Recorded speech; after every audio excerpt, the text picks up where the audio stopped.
YouTube തുറന്നിട്ടുണ്ടെങ്കിൽ ഏറ്റവും കൂടുതൽ കാണുന്നത് ഈ ഒരു റാമ്പ് വാക്കാണ്. കാരണം ഈ റാമ്പ് വാക്ക് ഉണ്ട്, അതിൻ്റെ മേക്കപ്പ് ഉണ്ട്, അതിൻ്റെ കോസ്റ്റ്യൂം ചെയ്ത ആളുടെ ഇത് കുറേ വീഡിയോ പീസുകൾ, പിന്നെ അതിൻ്റെ കുറേ ഹൈലൈറ്റ് പീസുകൾ, ലാസ്റ്റ് സെലിബ്രേഷൻ, അവസാനം ഈ കപ്പും പിടിച്ച് രേഷ്മ തങ്കച്ചൻ ഇങ്ങനെ മുന്നോട്ട് നടന്നു വരുന്നു. അപ്പോൾ കുറച്ച് ആൾക്കാർ പറഞ്ഞു ബിഗ് ബോസിന്റെ കപ്പും പിടിച്ച് വരാൻ പറ്റിയിട്ട്. അങ്ങനെ ഒരു യൂട്യൂബിൽ ഇതിങ്ങനെ ഇങ്ങനെ ഇങ്ങനെ ഇങ്ങനെ ഇങ്ങനെ ഇങ്ങനെ നിറഞ്ഞ് പുളകിച്ച് നിൽക്കുകയായിരുന്നു. അപ്പം ഞാൻ കരുതി ആദ്യം ഇവൻ പറഞ്ഞിട്ട് നമുക്ക് നമ്മുടെ വീഡിയോയിലോട്ട് കിടക്കാം.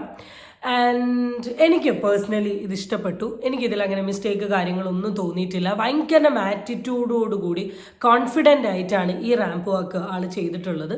നമ്മൾ കുറ്റം മാത്രമല്ലല്ലോ, നല്ലത് കണ്ടാൽ നല്ലതെന്നും പറയണം. അങ്ങനെ നല്ലത് പറഞ്ഞ ഒരു സാധനമാണ്. It was nice. കണ്ടിരിക്കാം, ഒരു രസമൊക്കെയാണ്, അടിപൊളിയാണ്, സൂപ്പറാണ്, കോസ്റ്റ്യൂമൊക്കെ കൊള്ളാം. എവിടേക്കും ഒരു അഹങ്കാരത്തിൻ്റെ ഒരു സാധനമൊക്കെ കണ്ടു. But it was good, overall good. So guys, welcome to my another beautiful video of Reshma Tangachan and don't forget to subscribe. So let's get into the video. In the video വരാൻ ഉള്ള ഒരു main reason വെറും 1 minute, എത്രയാണ് ഞാൻ നോക്കട്ടെ, 1 minute 31 second ഞാൻ കണ്ട ഒരു ഇൻ്റർവ്യൂവിൽ ഒരു പീസ് കാരണമാണ്. നിമിഷ ബിജോയ്, എനിക്കറിയില്ല എത്ര പേർക്ക് ആളെ അറിയുന്നു. നിമിഷ ബിജോയ് എന്തായാലും യൂട്യൂബിൽ വളരെ ഫേമസ് ആയിട്ടുള്ള ഒരു ലൈവ് സ്ട്രീമറാണ്. ആള് പുലിക്കളിയിൽ കൂടെയൊക്കെയാണ് ബേസിക്കലി ഫേമസ് ആയിട്ടുള്ളത്. ആൾ കുറേ വുമൺ എംപവർമെൻറ്റിന് വേണ്ടിയിട്ടും ഫെമിനിസ്റ്റ് ടൈപ്പ് എന്ന രീതിയിലൊക്കെ കുറേ കാര്യങ്ങളൊക്കെ ആൾ ബേസിക്കലി ചെയ്തിട്ടുണ്ട്. സോഷ്യൽ മീഡിയയിൽ എനിക്ക് തോന്നുന്നു പോസിറ്റീവ് അക്സെപ്റ്റൻസിനേക്കാൾ കൂടുതൽ ആൾക്കുള്ളത് ഒരുപാട് നെഗറ്റീവ് അക്സെപ്റ്റൻസ് ആണ്. ഈ ലൈവ് സ്ട്രീമും അങ്ങനെ കുറേ ആളുടെ ഔട്ട്ഫിറ്റും അതിനൊക്കെ പറ്റി എന്തൊക്കെയൊക്കെയോ പറയുന്നുണ്ട്. നമ്മളിവിടെ വന്ന് അതിനൊന്നും പറയാനല്ല.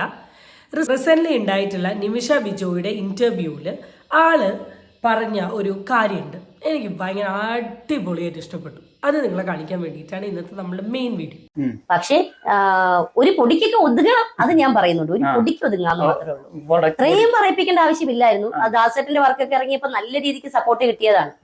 നല്ല രീതിക്ക് സപ്പോർട്ട് കിട്ടിയ ഒരു വ്യക്തി. അതേപോലെയുള്ള നല്ല നല്ല വർക്കുകളും കാര്യങ്ങളൊക്കെ വന്നാല് ഇവക്ക് നല്ല രീതിയിൽ ക്ലച്ച് പിടിക്കാമായിരുന്നു. കുറച്ച് ഓവറാകുന്നുണ്ട്. കുറച്ച് ഓവറാകുന്നുണ്ട് തീർച്ചയായിട്ടും. അല്ല, എനിക്ക് പറയാൻ മതി, ഞാൻ ഒരു കൂട്ടുകാരി എന്ന നിലയ്ക്ക്, അല്ലെങ്കിൽ ഞാൻ അവളെ സംസാരിക്കുന്ന വ്യക്തി എന്ന നിലയ്ക്ക് ഞാൻ പറയുന്നു, ഇത് നിങ്ങളെ ഈഗോയാണോ കുശുമ്പാണോ എന്ന് പറയണ്ട.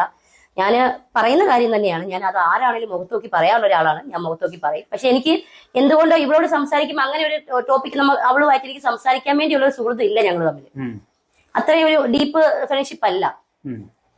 ഫോൺ വിളിച്ചാൽ പോലും നിമിഷ ബിജോയുടെ പല ആശയങ്ങളും പല കണ്ടന്റുമായിട്ടും പല ഒപ്പീനിയൻസുമായിട്ടും ഭയങ്കര ഓപ്പോസിറ്റ് നിൽക്കുന്ന ഒരു വ്യക്തി തന്നെയാണ് ഞാൻ. പക്ഷേ ഈ ഒരു കാര്യത്തിൽ ആൾ പറഞ്ഞ അഭിപ്രായത്തോട് 100% ഞാൻ യോജിക്കുന്നു. എപ്പോഴും പെണ്ണുങ്ങൾ ഉയർന്നു വരണം, പെണ്ണുങ്ങൾക്ക് അത് ചെയ്താൽ എന്ത്, പെണ്ണുങ്ങൾക്ക് ഇത് ചെയ്താൽ എന്ത്, പെണ്ണുങ്ങൾ അങ്ങനെയാണ് ഇങ്ങനെയാണ് എന്നൊക്കെ പറഞ്ഞ് ഭയങ്കര സോഷ്യൽ മീഡിയയിൽ സംസാരിക്കുന്ന ഒരാൾ, എന്നാൽ ഈ രേഷ്മ തങ്കച്ചനെ ഏറ്റവും കൂടുതൽ സപ്പോർട്ട് ചെയ്ത വ്യക്തിയിൽ നിന്ന ഒരാൾ ആയിരുന്നു ഈ നിമിഷ ബിജു. ഇപ്പം ഈ പെർട്ടിക്കുലർ നിമിഷ ഈ ഒപ്പീനിയൻ ഒന്ന് മാറ്റിപ്പിടിച്ചത് എന്തുകൊണ്ടാ? ആൾക്ക് തന്നെ മനസ്സിലായി കുറച്ച് ഓവറാണ്. അത് ഇനി ആളെയിൽ പറയുന്നത് കുറച്ച് ഓവറാണ്. നല്ല രീതിയിൽ റീൽസും കാര്യങ്ങളും ചെയ്തു പോയിട്ടുണ്ടെങ്കിൽ നല്ല രീതിയിൽ സപ്പോർട്ട് കിട്ടിയിട്ട് നന്നായിട്ട് ക്ലച്ച് പിടിച്ചിട്ട് ഇവർക്ക് എന്ത് ചെയ്യായിരുന്നു, മുന്നോട്ട് പോയായിരുന്നു. പക്ഷെ ഇപ്പോൾ ഇവർ ഈ ചെയ്ത് കൂട്ടുന്ന കാര്യങ്ങളൊക്കെ കുറച്ച് ഓവറാണ്. എനിക്കിത് അവളെ പറഞ്ഞ് മനസ്സിലാക്കണമെന്ന് ആഗ്രഹമുണ്ട്. പക്ഷേ ഇതൊക്കെ പറയാൻ പറ്റുന്ന രീതിയിലുള്ള ഒരു കംഫർട്ടബിൾ സ്പേസോ അല്ലെങ്കിൽ ഒരു പോസിറ്റീവ് ഫ്രണ്ട്ഷിപ്പോ ഞങ്ങളുടെ ഇടയിലില്ല. അതുകൊണ്ടാണ് ഞാൻ പറയാത്തത്. പക്ഷെ എനിക്ക് പേഴ്സണലി തോന്നിയിട്ടുള്ളത് ഓവറാണ് എന്ന്. സന്തോഷം. സപ്പോർട്ട് ചെയ്ത ആൾക്കാരൊക്കെ ഇപ്പോൾ അതിൽ നിന്ന് മാറി നമ്മൾ പറഞ്ഞ ഒപ്പീനിയനിലോട്ട് എത്തിയല്ലോ. അവർക്ക് തിരക്ക് എടുക്കാൻ നേരമില്ല. ഞാൻ 1 മാസം മുന്നേ ഒരു PRP, എന്റെ തല PRP ചെയ്തു. അപ്പൊ ആ ടീമാർ എന്നോട് പറഞ്ഞു, എന്റെ മുടി ഡാമേജ് ഉണ്ട്, അപ്പൊ നമുക്കൊരു PRP ചെയ്യാൻ നിമിഷം അവളെ ഒന്ന് കോൺടാക്ട് ചെയ്ത് തരാമോ എന്ന് ചോദിച്ചു. അപ്പൊ ഞാൻ പറഞ്ഞു, ഞാൻ അവളോട് ചോദിച്ചിട്ട് ഞാൻ നിങ്ങൾക്ക് കോൺടാക്ട് നമ്പർ തരാമെന്ന് പറഞ്ഞു. ആ ഒരു കഴിഞ്ഞ 1 മാസമായി ആ ഒരു മെസ്സേജ് വാട്സപ്പിൽ കണ്ടിട്ടില്ലാത്ത. അതിനുശേഷം ഞാൻ വാട്സപ്പിൽ സ്റ്റാറ്റസ് കണ്ടായിരുന്നുള്ളേ, ആർക്കെങ്കിലും എന്തെങ്കിലും എന്നോട് പറയാനുണ്ടെങ്കിൽ ഞാൻ വാട്സപ്പ് നോക്കാറില്ല, എന്നെ കോള് വിളിക്കണമെന്ന് പറഞ്ഞു. നോക്കാറില്ല, പക്ഷെ പക്ഷെ കോള് വിളിക്കണം എന്നും പറഞ്ഞിട്ട് ഒരു സംഭവം അവൾ ഇട്ടേക്കുന്നുണ്ട്. പിന്നെ ഞാൻ വിചാരിച്ച എന്തിനാ അവളെ വെറുതെ ബുദ്ധിമുട്ടിക്കാൻ. പിന്നെ നിമിഷ പറയുന്നത് ഇതിൽ ഒരു തെറ്റുമില്ല. രേഷ്മ തങ്കച്ചന് തിരക്ക് എന്ന് പറഞ്ഞിട്ടുണ്ടെങ്കിൽ നമ്മളുടെ മോദിക്കുള്ളതിനേക്കാളും തിരക്കാണുള്ളത്. സ്വന്തം മോൻ കിച്ചു എൻ്റെ കിച്ചു എന്നെ എല്ലാത്തിനും സമ്മതിക്കുന്ന കിച്ചുവിടെ യൂട്യൂബ് ചാനലിൽ 1 lakh സബ്സ്ക്രൈബർ ആയതുപോലും ആരും അറിഞ്ഞിട്ടില്ല, രേഷ്മ തങ്കച്ചൻ അറിഞ്ഞിട്ടില്ല. കാരണം അവർക്ക് അതിനുള്ള നേരമില്ല. അവർ അത്രത്തോളം ഷൂട്ടിലും സിനിമാ കാര്യങ്ങളിലും ഭയങ്കര തിരക്കാണ്. അപ്പം അതിനിടയിൽ ഇതൊന്നും നോക്കാൻ പറ്റില്ല. അതുകൊണ്ടാണ് നിങ്ങളൊന്ന് മനസ്സിലാക്കണം. അതുകൊണ്ടാണ്, അല്ലാണ്ട് മനഃപൂർവ്വം ഒരു ജാട ഇട്ടതോ ഡിസ്റ്റൻസ് ഇട്ടതോ ഗ്യാപ്പ് ഇട്ടതോ ഒന്നുമല്ല, മനഃപൂർവ്വം മൈൻഡ് ആക്കാത്തതും അല്ല കേട്ടോ.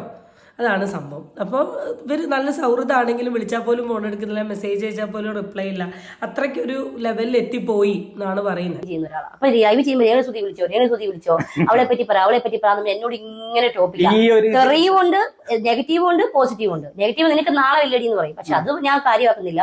ഞാൻ ആരോടും മിണ്ടണം, ഞാൻ ആരോടും സംസാരിക്കണം. ലൈവിൽ വന്നിട്ട് ആളുടെ അടുത്ത് കുറേ പേര് ഈ രേഷ്മ തങ്കച്ചനുമായി ബന്ധപ്പെട്ട അഭിപ്രായം ചോദിക്കലുണ്ട്. അപ്പം ആദ്യമൊക്കെ ഞാൻ തന്നെ കണ്ടിട്ടുണ്ട്, ഭയങ്കര പോസിറ്റീവായിട്ടാണ് പറയാം. അവർ അഭിനയിച്ചാൽ എന്താ, അവർക്ക് ഈ വസ്ത്രം ഇട്ടാൽ എന്താ, നിങ്ങൾ എന്തിനാ അങ്ങനെ പറയുന്നത് ഇങ്ങനെ പറയുന്നത് ഒക്കെ പറഞ്ഞ ആളുടെ വായിൽ നിന്ന് ഈ മാറ്റം കേട്ട സമയത്ത് ഇറ്റ്സ് ഗുഡ്. നമ്മൾ പലരെയും ഈ വേൾഡിൽ കാണുമ്പോൾ അവർ നല്ലതാണെന്ന് തോന്നും, നല്ലതാണെന്ന് കരുതി നമ്മൾ അവരെ അക്സെപ്റ്റും ചെയ്യും. കുറച്ച് ഫ്രണ്ടോട്ട് പോയി കഴിയുമ്പോഴാണ് നമുക്ക് മനസ്സിലാവുക നമ്മൾ ഉദ്ദേശിച്ചതുപോലെ അല്ല എന്ന്. അപ്പോൾ അത് മനസ്സിലാക്കി തിരിച്ചത് മാറ്റി പറയുക എന്ന് പറയുന്നത് നല്ല ക്വാളിറ്റിയാണ്. ഇനി പച്ചയ്ക്ക് പറയുകയാണെങ്കിൽ അണ്ടിയോട് എടുക്കുമ്പോഴാണ് മാങ്ങയുടെ പുളി അറിയുക എന്നുള്ളൊരു പഴഞ്ചൊല്ല് എല്ലാവരും കേട്ടിട്ടുണ്ടല്ലോ. അത്രയേ ഇവിടെ ഉള്ളൂ. ഇപ്പോൾ രേഷ്മ തങ്കച്ചൻ എന്ന് പറയുന്ന ഒരു വ്യക്തിനെ സ്റ്റാർട്ടിങ്ങിൽ കണ്ട സമയത്ത് തോന്നിയിട്ടുള്ള ഒരു ഇമേജ് അല്ല കുറച്ച് കഴിഞ്ഞപ്പോൾ തോന്നിയത്. അപ്പോൾ അത് വളരെ സത്യസന്ധമായിട്ട് എന്ത് ചെയ്തു, നിമിഷം വന്നിട്ട് ആളുടെ ഇൻ്റർവ്യൂവിൽ പറഞ്ഞിട്ടുണ്ട്. That's very good. At least accept ചെയ്യുന്ന ആൾക്കാരുടെയൊക്കെ അഭിപ്രായം മാറി മാറി വന്നല്ലോ. ഇനി നമ്മളുടെ ഒരു രേഷ്മ തങ്കച്ചൻ്റെ ഒരു ഓൾ ഇൻ ഓൾ സപ്പോർട്ടറായിട്ടുള്ള ഒരു ഇൻ്റർവ്യൂവർ ഉണ്ട്, ഷാരികയും പോകെ മാറ്റി പറയുമെന്ന് പ്രതീക്ഷയിൽ നമുക്ക് പോവാം. അറിയില്ല, എന്തായാലും നോക്കാം. ഇനി അടുത്തത് ഫ്ലവേഴ്സ് ചാനലിൽ തന്നെ വന്ന ഒരു ചെറിയൊരു ഇന്റർവ്യൂ ബൈറ്റ് ഉണ്ട് ധ്യാൻ ശ്രീനിവാസന്റെ. ഞാൻ നിങ്ങൾക്കൊന്ന് കാണിച്ചു തരാം. വേറെ മൂഡിലാട്ടോ. ഞങ്ങൾ തമ്മില് വളരെ വേറൊരു ബന്ധമുണ്ട്. അതൊക്കെ നമുക്ക് പിന്നെ അല്ല അതിപ്പോ പറയണം. എന്നെ സാധാരണ നമ്മള് വാട്സാപ്പിൽ മെസ്സേജ് അയക്കും, ടെക്സ്റ്റ് മെസ്സേജ് അയക്കും. പക്ഷെ എന്നെ ട്രൂ കോളറിൽ മെസ്സേജ് അയച്ചിട്ട് ഗൂഗിൾ പേ ഉണ്ടോ എന്ന് ചോദിച്ച ആള്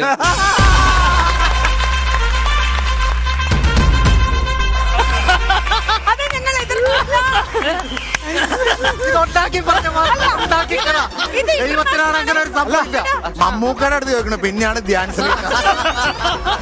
ശരി, എന്തായാലും ക്രിസ്മസ് സ്പെഷ്യൽ എപ്പിസോഡ് ഈ ഒരു പീസ് കണ്ട സമയത്ത്, അല്ലെ ഇന്നലെ ഈ പീസ് എനിക്ക് കിട്ടിയ സമയത്ത് ഞാനും ഇരുന്ന് ആലോചിച്ചു വേറെ എന്തൊക്കെ. ധ്യാൻ ശ്രീനിവാസൻ പൊതുവെ എല്ലാവരും ട്രോൾ ചെയ്തുകൊണ്ടുള്ള ഒരാളാണ്. പക്ഷെ വേറെ എന്തൊക്കെ പറഞ്ഞ് ട്രോൾ ചെയ്യാം അല്ലേ, വേറെ എന്തൊക്കെ പറഞ്ഞ് ട്രോൾ ചെയ്യാം. പക്ഷെ ഇവിടെ പറഞ്ഞത് ഈ ഒരു പൈസയുടെ കാര്യം തന്നെയാണ്. അപ്പം മേ ബി ആളുടെ അടുത്തും പൈസ ചോദിച്ചിട്ടുണ്ടാവാം, നമുക്കൊന്നും പറയാൻ പറ്റില്ല. ഒരു ആൽക്കഹോളിക്കിൻ്റെ അവസ്ഥ ഇതാണ് മക്കളെ, ഇതാണ്. പൈസ അടിക്കണം തോന്നിയിട്ടുണ്ടെങ്കിൽ ധ്യാൻ ശ്രീനിവാസ് അല്ല, നമ്മുടെ ബിനു അടിമാലി പറഞ്ഞ പോലെ മമ്മൂട്ടീൻ്റെ അടുത്ത് വരെ പൈസ ചോദിക്കും. അപ്പം അതൊക്കെയാണ് അവസ്ഥ. ഇതൊക്കെ പറയാൻ വേണ്ടിയിട്ടാണ് ഇന്ന് വീഡിയോ എടുത്തത്. സോ നമുക്ക് അടുത്ത വീഡിയോ ആയിട്ട് വീണ്ടും കാണാം. Tata bye.